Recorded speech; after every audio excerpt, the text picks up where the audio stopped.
আসসালামু আলাইকুম ভিউয়ার্স, আশা করি সবাই ভালো আছেন। ভিউয়ার্স, প্রতিদিনের ন্যায় আজকে নতুন আরেকটি বিষয় নিয়ে আপনার সাথে আছি। ভিউয়ার্স, আপনারা অবগত আছেন যে আমরা মাইক্রোসফট অফিস ওয়ার্ড এবং এক্সেলের টোটাল ভিডিও এই চ্যানেলে আপলোড করেছি। যারা এখনো দেখেননি অবশ্যই ভিডিওগুলো দেখবেন।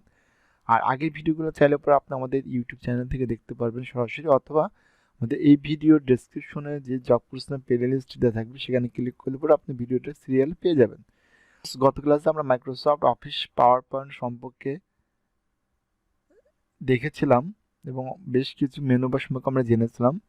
ভিউয়ার্স, আজকে আমি মাইক্রোসফট অফিস পাওয়ার পয়েন্ট থেকে আপনাদের এই ডিজাইন মেনুবার মধ্যে কাজগুলো আছে সেগুলো আমি আজকে ইনশাআল্লাহ আপনাদেরকে দেখানোর চেষ্টা করব। তো ভিউয়ার্স, তার আগে দেখেন এখানে আমাদের 3টা স্লাইড লেখা আছে।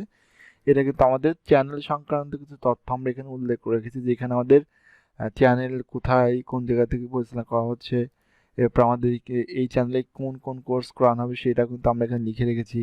Computer office application, graphic design, multimedia, video editing, digital marketing, CPA marketing. এরপরে আমাদের মার্কেট প্লেস, আমরা কোন কোন মার্কেট প্লেসে কাজ দেখাবো সেটা হচ্ছে Fiverr, Upwork, People Per Hour, Freelancer, out of marketplace. Okay, তো ভিউয়ার্স, এখানে যে বিষয়গুলো আছে আপনি কিন্তু প্রত্যেকটি বিষয়ে স্টেপ বাই স্টেপ কিন্তু কাজ শিখতে পারবেন। তো ভিউয়ার্স, এখন আমরা দেখবো কিভাবে এরকমভাবে স্লাইডগুলো নিতে হয় সেটা কিন্তু আমরা দেখেন। তো আমার ফাইল থেকে নতুন একটা স্লাইড নিয়ে আগে আমি নিউ একটা স্লাইড নাম। যখন আমরা মাইক্রোসফট অফিস পাওয়ার পয়েন্টের মধ্যে আসি তখন ঠিক আমাদের সামনে এরকম একটা স্লাইড ওপেন হয়ে যাবে। ওকে, তো ভিউয়ার্স, অনেকে দেখা যাচ্ছে যে আমাদের স্লাইড দেওয়ার পরে দেখা যাচ্ছে আমাদের বাম পাশে কোনো ঘর কিন্তু শো করে না। সেক্ষেত্রে আমরা একটু ঝামেলায় পড়ে যাই। তো ভিউয়ার্স, এই সাইডে ঘরটা নিয়ে আসতে হবে, আপনি এখান থেকে মাউস লেফটে চেপে টেনে দেন, দেখবেন যে আপনার সাইডে ঘরগুলো চলে আসবে। ভিউয়ার্স, এরপরে আপনি এখানে একটা স্লাইডের কাজ করবেন, যদি আর নতুন নতুন স্লাইড লাগে সেক্ষেত্রে আপনি নিউ স্লাইডে আসবেন। আসবে এখানে আপনার যে স্লাইডটা প্রয়োজন হবে বা যেরকম প্রয়োজন হবে সেই বিষয়টা আপনাকে সিলেক্ট করবেন।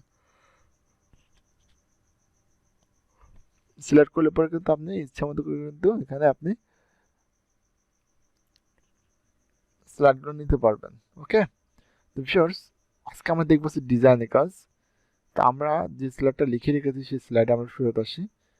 তা আমরা হচ্ছে এই স্লাইডগুলো আগে থেকে লিখে রেখেছি। তো ভিউয়ার্স, আমরা এখন এই স্লাইডগুলোর এই ডিজাইন মেনুর থেকে কাজগুলো দেখবো যে কিভাবে এই পেজের ব্যাকগ্রাউন্ডগুলো ডিজাইন করতে হবে। ভিউয়ার্স, দেখতে পাচ্ছেন এখানে কিন্তু আমাদের বেশ কিছু ডিজাইন দেওয়া আছে। তা আমি যদি দেখেন, আমি যদি সাপোজ এখান থেকে সরাসরি মাউসের লেফট বাটনে ক্লিক করলাম, দেখতে পাচ্ছেন যে আমাদের 3টা স্লাইডে কিন্তু একরকম ডিজাইন হয়ে গেছে, মানে একই কালারের ডিজাইন হয়ে গেছে। তো আমি চাচ্ছি যে প্রত্যেকটি স্লাইডের জন্য এটা আলাদা আলাদা ডিজাইন রাখতে হবে। সেক্ষেত্রে আমরা কি করতে পারি, আমরা যে স্লাইডেরটা ডিজাইন পরিবর্তন করতে যাচ্ছি জাস্ট ক্লিক করব। এরপরে আমরা যেইটা এখান থেকে অ্যাড করতে যাচ্ছি জাস্ট কার্সারটা রেখে মাউসের রাইট বাটনে ক্লিক করব। এরপর এখানে লেখা আছে অ্যাপ্লাই টু সিলেক্ট স্লাইড, তাহলে আপনি জাস্ট এই স্লাইডটাকে আপনার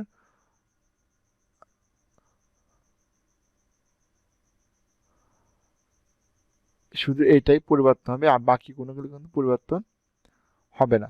ওকে, আচ্ছা, আর যদি আমরা এখানে রাইটে ক্লিক করে যদি আমরা এখানে অ্যাপ্লাই টু অল করি তাহলে যতগুলো স্লাইড আছে সবগুলো স্লাইডে কিন্তু পরিবর্তন হয়ে যাবে। আর জাস্ট একটা পরিবর্তন করতে চাইলে পরে অ্যাপ্লাই টু সিলেক্টেড স্লাইড করতে হবে। আর যদি সরাসরি আপনি মাউসের লেফটে ক্লিক করেন তাহলে পরে সরাসরি ওই ডিজাইনগুলো মানে ওই স্লাইডগুলোর একই ডিজাইন কিন্তু হয়ে যাবে। ওকে, ভিউয়ার্স, আমরা এখান থেকে 3টা স্লাইডে 3 রকম ভাবে ডিজাইন আপাতত দিলাম।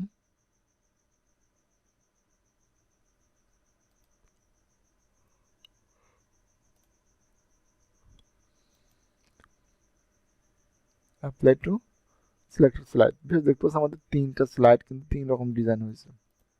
ওকে, এখন দেখেন এটা বাদেও কিন্তু আমাদের এখানে কালার দেওয়া আছে, আপনি চাইলে এখান থেকে কিন্তু কালারগুলো পরিবর্তন করতে পারবেন। বাট এখানে হচ্ছে আপনি টেক্সটের কালার পরিবর্তন করতে পারবেন, আপনার স্লাইডগুলোর কালার কিন্তু আপনি পরিবর্তন করতে পারছেন না।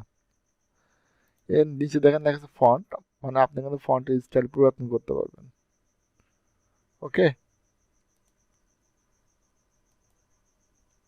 এরপর এখানে ইফেক্ট দিয়ে আছে, আপনি এখানে যে ইফেক্টটা প্রয়োজন জাস্ট ক্লিক করবেন, ওই ইফেক্টটা এখানে চলে আসবে।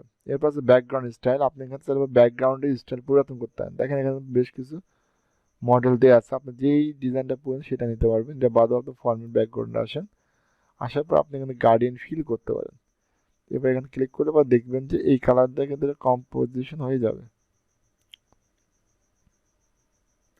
ওকে, এবার পিকচার আর টেক্সচার ফিল, এটাও আপনি এখানে ইউজ করতে পারবেন। তো এখানে বেশ কিছু অপশন কিন্তু দেওয়া আছে, আমি এখানে এটা ক্লোজ করে দিলাম। আচ্ছা ভিউয়ার্স, এরপর হাইড ব্যাকগ্রাউন্ড গ্রাফিক্স, আমরা যেখানে হাইড ব্যাকগ্রাউন্ড গ্রাফিক্স করছি ভিউয়ার্স, আমরা এখানে ক্লিক করার পর আমাদের পিছনের যে ব্যাকগ্রাউন্ড সিনটা ছিল গ্রাফিক্স সেটা কিন্তু আবার ফেরত চলে আসবে। তাহলে আমরা কি দেখলাম, আমরা ডিজাইন থেকে যে কোনো ডিজাইন আমাদের পছন্দ হলে নিতে পারবো। এখানে মোড়ে ক্লিক করলে পর আপনি এখানে আরো বেশ কিছু ডিজাইন চলে আসবে, তাহলে কিন্তু আপনি খুব ইজিলি ভাবে এই ডিজাইনগুলো কিন্তু ব্যবহার করতে